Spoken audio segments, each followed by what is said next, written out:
Tu dois calculer un taux d'évolution lorsque tu connais le coefficient multiplicateur, je t'explique comment faire. Mais avant cela, il faut rappeler que le coefficient multiplicateur s'écrit en fonction du taux d'évolution avec cette formule. Si tu veux comprendre d'où elle vient, je t'encourage à aller voir la vidéo sur le coefficient multiplicateur, la base.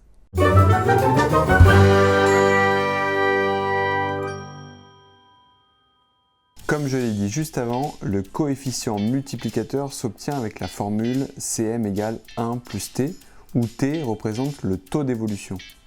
L'énoncé nous donne le coefficient multiplicateur. Je vais donc substituer dans la formule Cm par sa valeur.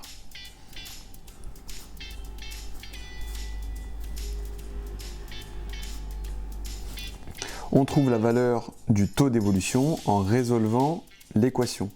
Et on résout cette équation en soustrayant 1 aux deux membres de l'égalité. Cela donne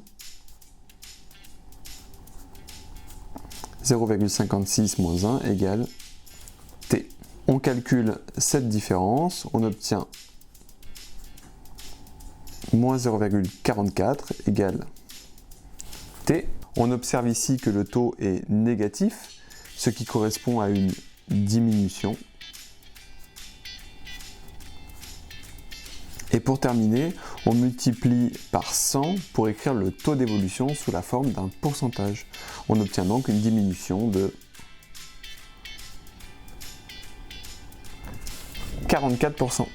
Ce qui a permis de réussir cet exemple, c'est de connaître bien sûr par cœur la formule qui lie le coefficient multiplicateur et le taux d'évolution, de savoir résoudre une équation et enfin de savoir écrire un nombre décimal sous la forme d'un pourcentage. Tu peux aussi garder en mémoire que lorsque l'on a un coefficient multiplicateur inférieur à 1, on obtient un taux d'évolution négatif, ce qui correspond à une diminution.